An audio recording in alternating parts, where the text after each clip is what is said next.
आइए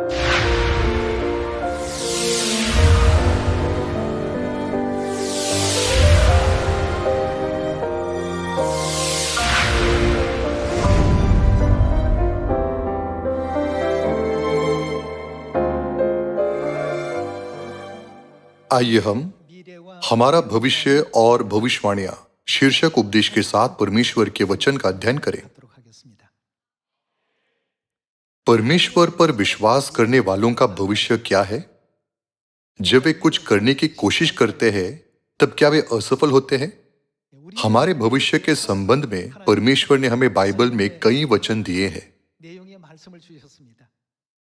उन्होंने एक ऐसी दुनिया तैयार की है जहां कोई मृत्यु नहीं होगी।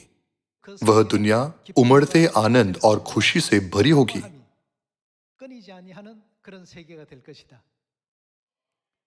प्रेरित यूहन्ना ने एक दर्शन देखा और उसे बाइबल में दर्ज किया। प्रकाशित वाक्य में लिखा है कि परमेश्वर ने स्वर्गीय संतानों के लिए एक शानदार दुनिया तैयार की है जो भव्यता से भरी है।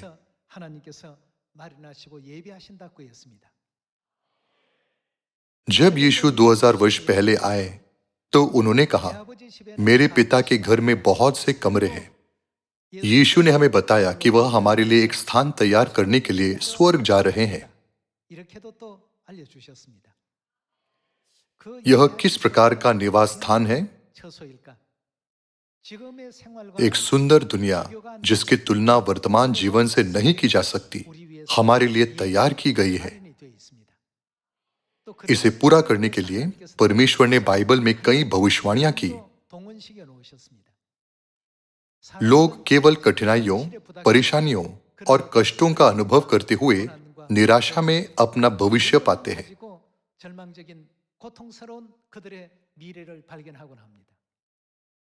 इसलिए लोग कहते हैं, कोई भविष्य नहीं है, आगे अंधकार है।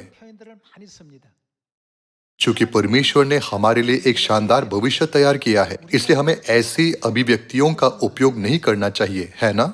आज इस संबंध में आइए हम यशाया अध्याय 14 में परमेश्वर के वचन पर नजर डालें। आइए यशाया अध्याय 14 आयत 24 देखें।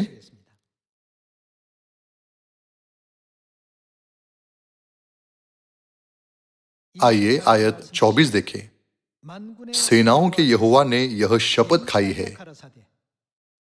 परमेश्वर अक्सर शपथ नहीं लेते हैं, यह सामान्य नहीं है। आइए हम ध्यान से देखें कि वह आगे क्या कहते हैं, क्योंकि यह बहुत महत्वपूर्ण है। सेनाओं के यहोवा ने यह शपथ खाई है, निसंदेह जैसा मैंने ठान लिया है क्या हो जाएगा, वैसा ही हो जाएगा।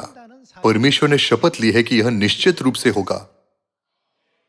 तब बाइबल किसका वचन है? यह परमेश्वर का वचन और विचार है ना? यह परमेश्वर का प्रबंधन भी है जिसे वह पूरा करना चाहते हैं। इसलिए बाइबल में परमेश्वर के विचार और प्रबंधन शामिल है। आइए फिर से आयत 24 देखें। सेनाओं के यहोवा ने यह शपथ खाई है, निसंदेह जैसा मैंने ठान लिया है वैसा ही हो जाएगा, और जैसी मैंने युक्ति की है क्या होगा, वैसे ही पूरी होगी। तब यदि परमेश्वर हमें अनंत स्वर्ग का राज्य, एक शानदार भविष्य और उमड़ता हुआ आनंद देने का वादा करते हैं, तो यह सब सच हो जाएगा। क्या परमेश्वर की प्रतिज्ञा किसी काल्पनिक प्रतिज्ञा से भिन्न नहीं है?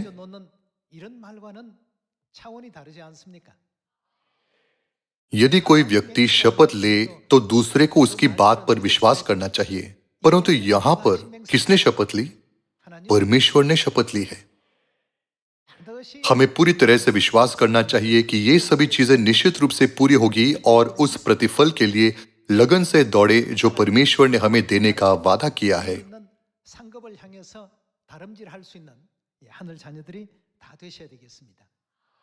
सबसे पहले आइए हम प्रकाशित वाक्य अध्याय 21 में हमारे भविष्य के बारे में परमेश्वर के वचनों पर एक नजर डालें।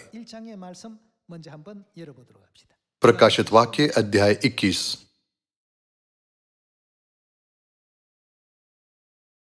आइए हम प्रकाशित वाक्य अध्याय 21 आयत 4 देखें। वह उनकी आंखों से सब आंसू पोंछ डालेगा और इसके बाद मृत्यु न रहेगी और न शोक न विलाप न पीड़ा रहेगी, पहली बातें जाती रही।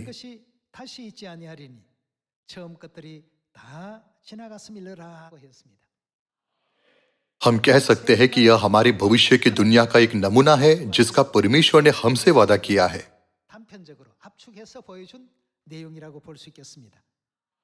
वहां क्या होगा? वहां कोई मृत्यु नहीं होगी। और क्या? वहां शोक नहीं होगा। और क्या? वहां कोई विलाप नहीं होगा और पीड़ा भी नहीं होगी। यह वह दुनिया है जिसे वह हमारे लिए तैयार कर रहे हैं। यहाँ इस पृथ्वी पर बहुत दर्द, पीड़ा, कठिनाई और संकट है,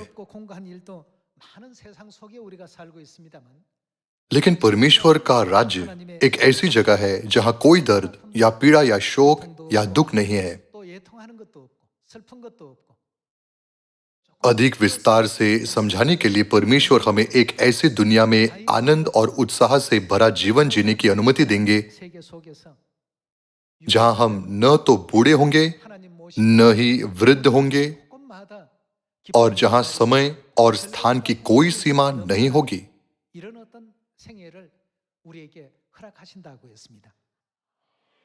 यह किसकी योजना है? यह परमेश्वर की योजना है। सेनाओं के यहोवा ने यह शपथ खाई है कि निसंदेह जैसे मैंने ठान लिया है क्या हो जाएगा वैसे ही हो जाएगा, और जैसी मैंने युक्ति की है क्या होगा वैसे ही पूरी होगी।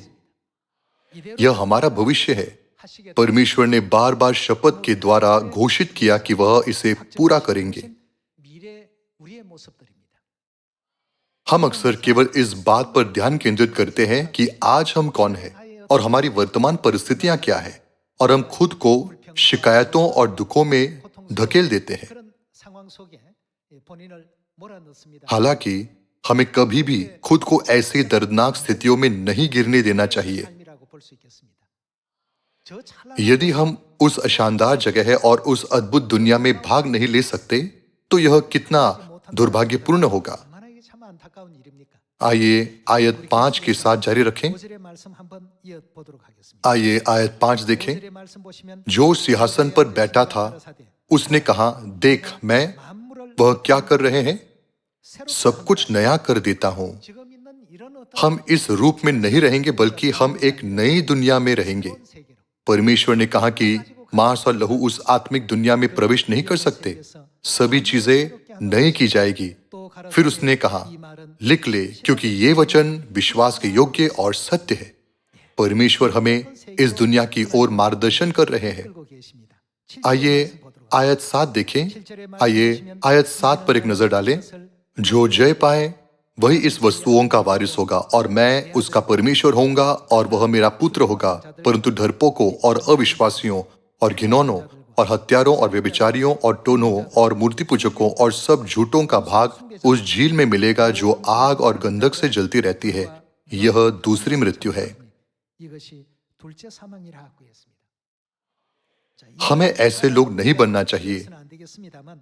हमें ऐसे लोग नहीं बनना चाहिए बल्कि हमें उस उज्जवल दुनिया में जाना चाहिए जो परमेश्वर ने हमें दिखाया है। क्या आप सहमत नहीं हैं? आइए अध्याय 22 पर जाएं। अध्याय 22 आयत 1। फिर उसने मुझे बिल्लौर किसी झलकती हुई जीवन के जल की नदी दिखाई जो परमेश्वर और मेमने के सिंहासन से निकलकर उस नगर की सड़क के बीचों बीच बहती थी। नदी के इस पार और उस पार जीवन का वृक्ष था। उसमें 12 प्रकार के फल लगते थे और वह हर महीने फलता था, और उस वृक्ष के पत्ते से जाति जाति के लोग चंगे होते थे। फिर श्राप न होगा, और परमेश्वर और मेमने का सिंहासन उस नगर में होगा और उसके दास उसकी सेवा करेंगे। वे उसका मुंह देखेंगे और उसका नाम उनके माथों पर लिखा हुआ होगा। फिर रात न होगी और उन्हें दीपक और सूर्य की उजाले की आवश्यकता न होगी, क्योंकि प्रभु परमेश्वर उन्हें उजाला देगा और वे युगानुयुग राज्य करेंगे।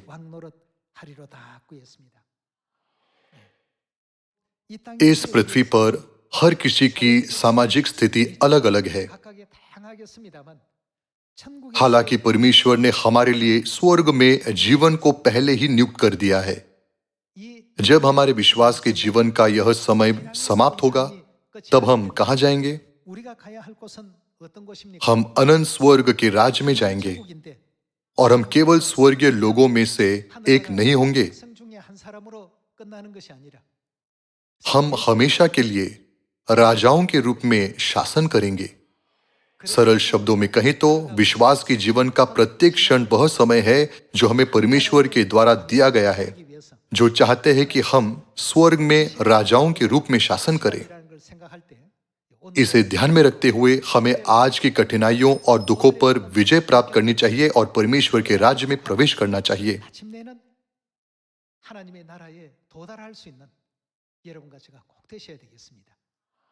इसी कारण से बाइबल हमें कई शिक्षाएं देती है जो कहती है हमें यह नहीं करना चाहिए या हमें वह नहीं करना चाहिए।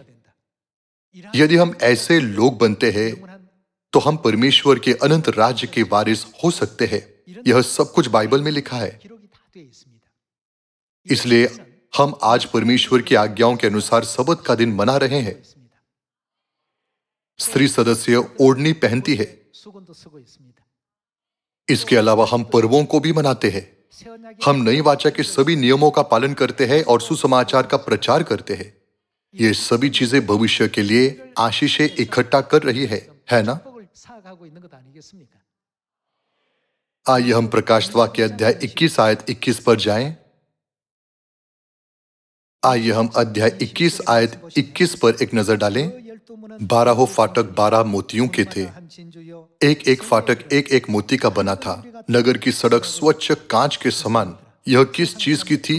शुद्ध सोने की थी। लोग सोना पसंद करते हैं, है ना? हालांकि जब हम स्वर्ग जाएंगे तो यह बेकार होगा। आयत 22, मैंने उसमें कोई मंदिर न देखा क्योंकि सर्वशक्तिमान प्रभु परमेश्वर और मेमना उसका मंदिर है।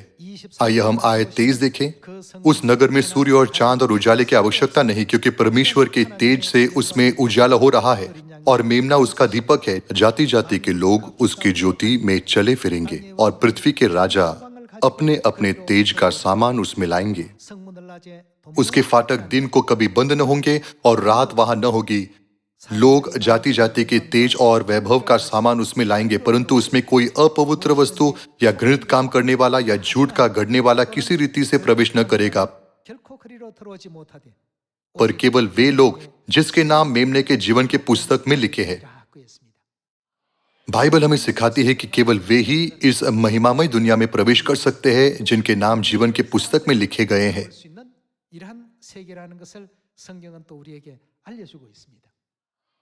यह किसकी योजनाएं हैं? यह परमेश्वर की योजनाएं हैं। यही परमेश्वर की युक्ति है।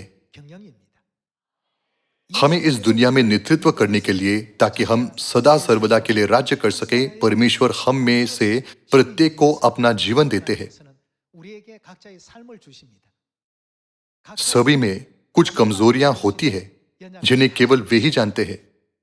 चूंकि परमेश्वर सब कुछ जानते हैं, इसलिए उन्होंने इस व्यक्ति को जो गलत है उसे सुधारने के लिए, मजबूत बनाने के लिए यह कठिनाई दी है। कृपया इसे ध्यान में रखें कि परमेश्वर ने हमें आज का जीवन हमारी कमी को पूरा करने के लिए दिया है। मैं आशा करता हूं कि आप सभी आज के जीवन को इस विश्वास के साथ जिएंगे कि स्वर्ग अवश्य मौजूद है। क्या इसी कारण से बाइबल हमें स्वर्ग से आए परदेशी और बाहरी नहीं कहती?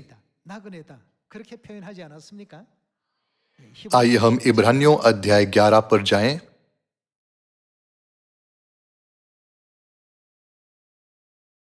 इब्रानियों अध्याय 11 आयत 13। ये सब विश्वास ही की दशा में मरे और उन्होंने प्रतिज्ञा की हुई वस्तुएं नहीं पाई, पर उन्हें दूर से देखकर आनंदित हुए और मान लिया कि हम पृथ्वी पर परदेशी और बाहरी है। पृथ्वी पर का अर्थ है इस दुनिया में। उन्होंने कहा, यह पृथ्वी मेरा घर नहीं है, यह मेरा देश नहीं है। उन्होंने खुद को परदेशी और बाहरी बताया। आइए हम आयत 14 देखें। जो ऐसी बातें कहते हैं वे प्रकट करते हैं कि स्वदेश की खोज में है, और जिस देश से वे निकल आए थे यदि उसकी शुद्धि करते तो उन्हें लौट जाने का अवसर था, पर वे एक उत्तम उत्तम देश कौन सा है? अर्थात स्वर्गीय देश के अभिलाषी है। अनंत स्वर्ग का राज्य एक उत्तम देश, हमारा अनंत घर है। अधिकांश लोग नहीं जानते कि वे कहां से आए हैं और वे नहीं जानते कि वे कहां जा रहे हैं। हालांकि परमेश्वर हमारे अस्तित्व की शुरुआत और अंत जानते हैं। परमेश्वर हमें बताते हैं कि हमारा वास्तविक गृहनगर कहां है। यदि हमारा गृहनगर स्वर्ग है, तो हम इस पृथ्वी पर परदेशियों और बाहरियों के रूप में क्यों आए हैं? आखिरकार हम स्वर्ग के राज्य में थे, लेकिन हम अपने पापों के कारण इस पृथ्वी पर आए। परमेश्वर की इच्छा के अनुसार इस पृथ्वी पर कृपापूर्वक जीवन जीने के बाद हम अनंत स्वर्ग के राज्य में लौट सकते हैं। मुझे आशा है कि हम उस उत्तम दुनिया को कभी नहीं छोड़ेंगे।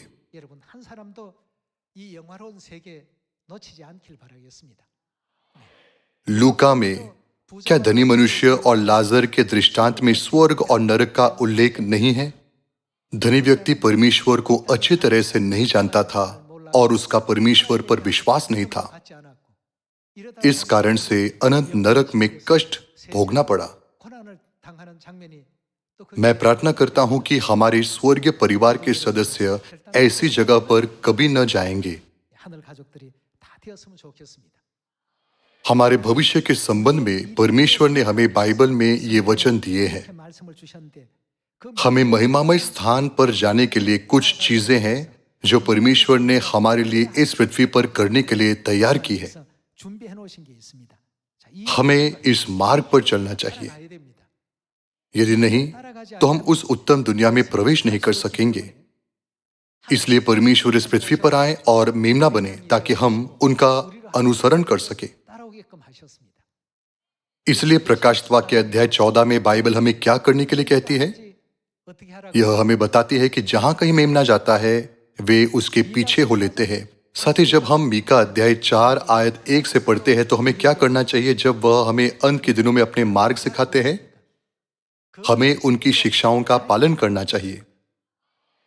ऐसा क्यों है? वह हमें कहां नेतृत्व करते हैं? अनंत स्वर्ग के राज्य की ओर। हमें उस दुनिया को देखना चाहिए। एक सदस्य ने आज कई फल उत्पन्न किए, यह अच्छी बात है। एक सदस्य 10 साल या 20 साल से सत्य में है, यह भी एक अच्छी बात है। हालांकि यह महत्वपूर्ण है कि आज हम पिता की इच्छा के अनुसार जी रहे हैं या नहीं।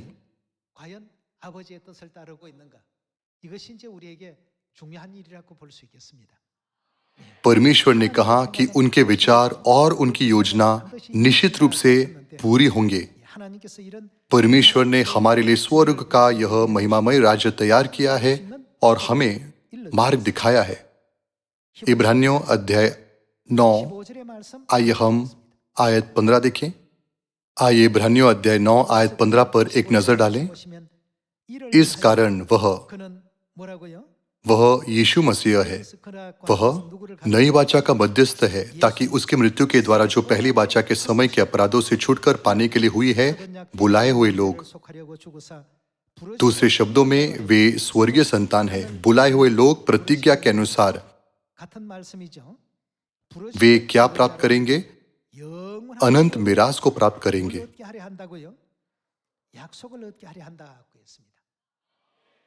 प्रतिज्ञा की गई अनंत मिरास उनकी संतानों को स्वर्ग के राज्य देने की प्रतिज्ञा है ना? इस प्रतिज्ञा को पूरा करने के लिए परमेश्वर किस प्रकार की वाचा के मध्यस्थ बने? परमेश्वर उस कार्य को पूरा करने के लिए नई वाचा के मध्यस्थ बने।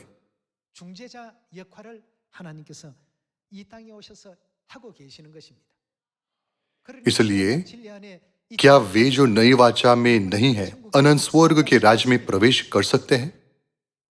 क्या इसीलिए हमें नई वाचा का लगन से अभ्यास नहीं करना चाहिए? हम सबत का दिन, फसह और पर्वों को मनाते हैं। हम इसके अलावा नई वाचा के बपतिस्म का भी पालन करते हैं। क्या परमेश्वर की सभी शिक्षाओं के प्रति आज्ञाकारिता का जीवन जीना हमारे भविष्य के लिए नहीं है? हम सभी को आलसी न होने का पूरा प्रयास करना चाहिए। आइए देखें कि परमेश्वर ने नई वाचा में क्या वादा किया है। यिर्मयाह अध्याय 31 आयत 31 में। आइए अध्याय 31 आयत 31 पर एक नजर डालें। फिर यहोवा की यह भी वाणी है, सुन, ऐसे दिन आने वाले हैं जब मैं वह क्या बांधेंगे, इज़राइल और यहूदा के घरानों से नई वाचा बांधूंगा। परमेश्वर ने मानव जाति को नई वाचा इसलिए दी है ताकि हम अनंत स्वर्ग के राज को प्राप्त कर सके।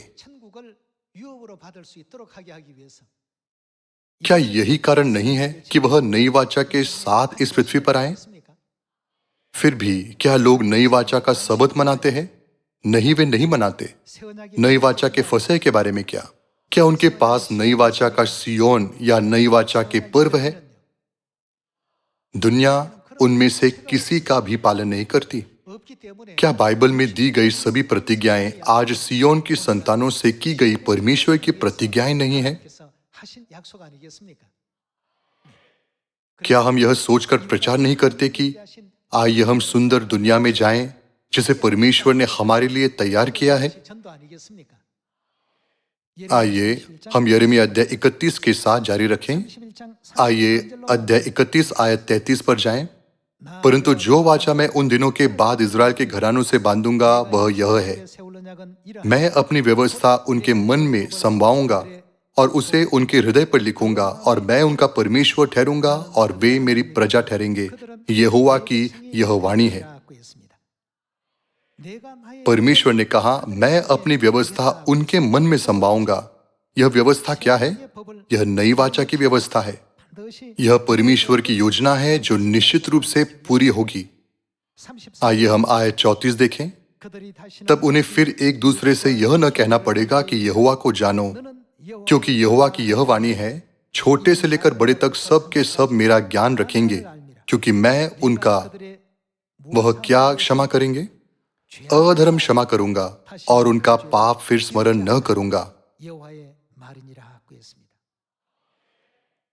नई वाचा के द्वारा परमेश्वर हमारी अधर्म को क्षमा करेंगे और हमारे पापों को दूर करेंगे। चूंकि नई वाचा एक ऐसा बहुमूल्य सत्य है जो हमारे भविष्य को उज्जवल करता है, तब क्या हम नई वाचा का सबत और फसह मना रहे हैं? हमें जो भविष्य दिया गया है वह वास्तव में सुंदर और शानदार है। हालांकि हम इस संसार में उच्च पद पर नहीं है, फिर भी परमेश्वर ने स्वर्ग के राजाओं के रूप में हमारा भविष्य बनाया है। इसलिए आइए हम केवल आज के जीवन में बंधे न रहें, बल्कि स्वर्ग की ओर दौड़ें। बाइबल कहती है कि एक मनुष्य को 70 वर्ष का समय दिया गया है, या बल के कारण 80 वर्ष हो जाएं। यह औसत जीवन काल है। इस प्रकार जिन्होंने उन 70 से 80 वर्षों के दौरान नई वाचा को सीखा है, वे वास्तव में धन्य हैं। हालांकि बहुत से लोगों को अभी तक ऐसी आशीष नहीं मिली है। क्या परमेश्वर हमें सामरिया और पृथ्वी के छोर तक उस सुसमाचार का प्रचार करने के लिए नहीं कहते? आइए हम लगन से प्रचार करें। ऐसा करने से आइए हम उन लोगों की अगुवाई करें जो अंधकार की दुनिया में है, उन्हें ज्योति की दुनिया की ओर ले जाएं, ताकि हम एक शानदार भविष्य की ओर बढ़ सके। हम नई वाचा में हैं।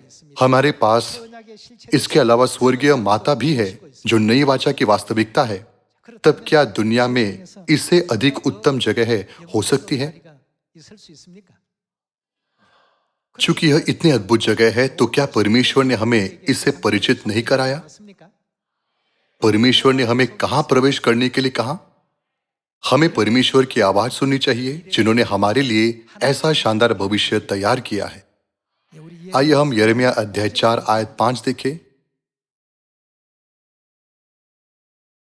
आइए हम अध्याय 4 आयत 5 देखें। यहूदा में प्रचार करो और यरूशलेम में यह सुनाओ, पूरे देश में नरसिंगा फूको, गला खोलकर ललकारो और कहो, आओ हम इकट्ठे हो और गढ़ वाले नगरों में जाएं। गढ़ वाले नगरों का नाम क्या है? यह सियोन है। सियोन के मार्ग में झंडा खड़ा करो, अपना सामान बटोर के भागो, खड़े मत रहो। बाइबल हमें गढ़ वाले नगर सियोन में भागने को सिखाती है। यदि यह परमेश्वर का वचन है तो हमें क्या करना चाहिए? सियोन वास्तव में एक शानदार और भव्य स्थान है। क्या परमेश्वर हमें अनंत जीवन, उद्धार और पापों की क्षमा की आशीष सियोन में नहीं देते?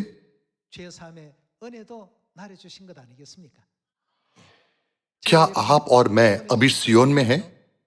हाँ, हम सियोन में हैं। आइए हम एलोहिम परमेश्वर, पिता परमेश्वर और माता परमेश्वर को अनंत धन्यवाद, आदर और महिमा दें, जिन्होंने हमें सियोन में बुलाया है, और हमेशा उस भविष्य पर ध्यान केंद्रित करें जिसकी हमारे लिए भविष्यवाणी की गई है।